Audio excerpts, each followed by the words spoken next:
السلام عليكم ورحمة الله تعالى وبركاته.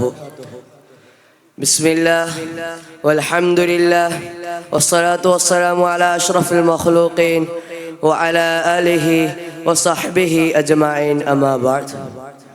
ഏറ്റവും ആദരവുകൾ നിറഞ്ഞ ഉസ്താദ് അവറുകൾ, എൻ്റെ ശബ്ദം ശ്രമിക്കുന്ന പ്രിയ മുതഅല്ലിം സുഹൃത്തുക്കളെ, പ്രിയ നാട്ടുകാരെ, ഇന്ന് ഞാൻ നിങ്ങളോട് പങ്കുവെക്കാൻ ആഗ്രഹിക്കുന്നത് മുത്തുനബി സല്ലല്ലാഹു അലൈഹി വസല്ലമ തങ്ങളുടെ വിനയവും വിസ്മയത്തെയും കുറിച്ച് ഏതാനും കുറച്ച് കാര്യങ്ങളാണ്. നാഥൻ തൗഫീഖ് നൽകുമാറാകട്ടെ. ആമീൻ.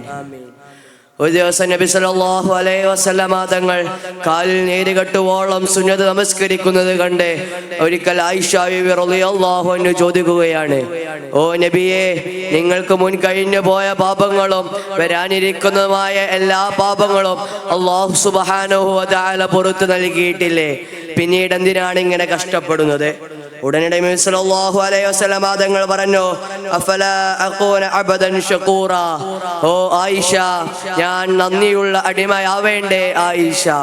നബി സല്ലല്ലാഹു അലൈഹി വസല്ലമ തങ്ങൾ രാത്രി ഉറക്കമൊഴിച്ച് സ്വലാത്ത് ചൊല്ലിയതും വേറൊരു കാര്യം തന്നെയാണ്.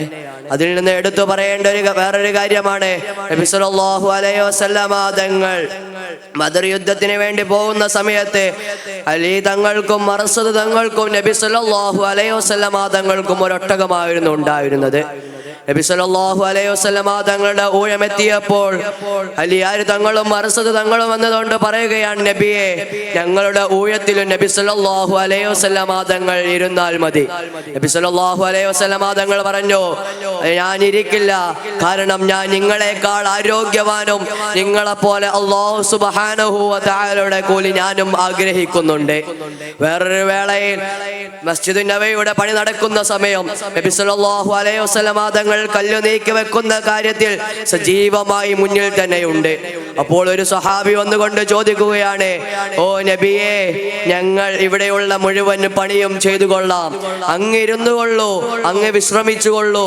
അപ്പോൾ നബി സല്ലല്ലാഹു അലൈഹി വസല്ലമ തങ്ങൾ പറഞ്ഞത്, ഓ സ്വഹാബിയെ, ഞാൻ നിങ്ങളെക്കാൾ ആരോഗ്യവാനാണ്, ഞാനും നിങ്ങളെപ്പോലെ തന്നെ അല്ലാഹു സുബ്ഹാനഹു വ തആലയുടെ കൂലി ആഗ്രഹിക്കുന്നുണ്ടോ എന്നാണ്.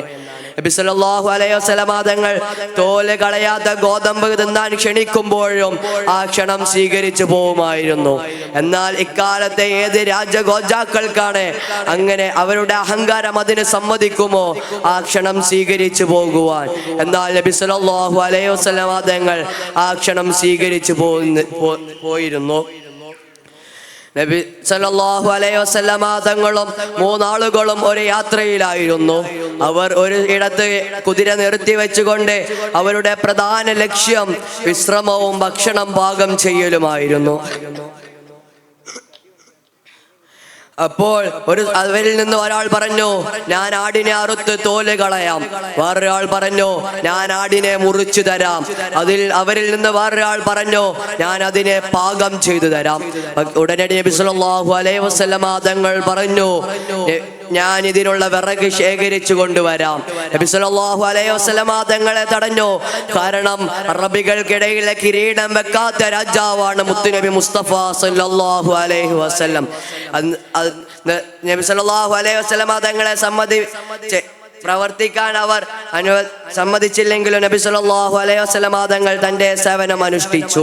നബി സല്ലല്ലാഹു അലൈഹി വസല്ലമ തങ്ങളുടെ വിനയമുള്ള സ്വഭാവം കണ്ട് ഒരുപാട് ആളുകൾ ഇസ്ലാം മതം സ്വീകരിച്ചിട്ടുണ്ട്. ഒരു ദിവസം നബി സല്ലല്ലാഹു അലൈഹി വസല്ലമ തങ്ങൾ വളരെ തിരക്കുള്ള യാത്രക്ക് പോകുമ്പോൾ ജനങ്ങൾക്കിടയിലെ താഴ്ന്ന ആളുകളിൽപ്പെട്ട ഒരു അടിമ സ്ത്രീ വന്നുകൊണ്ട് പറയുകയാണ്, ഓ നബിയെ, എനിക്കൊരു കാര്യം പറയാനുണ്ട്. നബി സല്ലല്ലാഹു അലൈഹി വസല്ലമ തങ്ങൾ തന്റെ തിരക്കുകൾ മാറ്റി വെച്ചുകൊണ്ട് അവരുടെ വാക്കുകൾക്ക് വേണ്ടി തന്റെ ചെവി ഒരുക്കി വെക്കുകയാണ്. അദ്ദേഹം നബി സല്ലല്ലാഹു അലൈഹി വസല്ലമ തങ്ങളോട് ആ സ്ത്രീ പറയുന്നത് കേട്ടിട്ട് അദീ റളിയല്ലാഹു അൻഹു ആ സമയത്ത് ശത്രുപക്ഷത്തായിരുന്നു. അദീ റളിയല്ലാഹു അൻഹു ഇത് കണ്ടുകൊണ്ട് ഇസ്ലാം മതം സ്വീകരിക്കുകയാണ് ഉണ്ടായത്.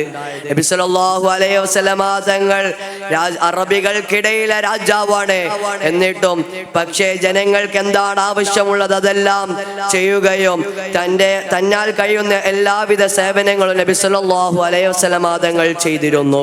നബി സല്ലല്ലാഹു അവിടുത്തെ ജീവിതം വളരെയധികം വിനയവും ഒരുപാട് വിസ്മയങ്ങളും നിറഞ്ഞതാണ്. ഇത്രയും പറഞ്ഞുകൊണ്ട് ഞാൻ എൻ്റെ വാക്കുകൾക്ക് വിരാമം കുറിക്കുകയാണ്. വആഖിറു ദഅവാനാ അൽഹംദുലില്ലാഹി റബ്ബിൽ ആലമീൻ. അസ്സലാമു അലൈക്കും വറഹ്മത്തുള്ളാഹി തആല വബറകാതുഹു.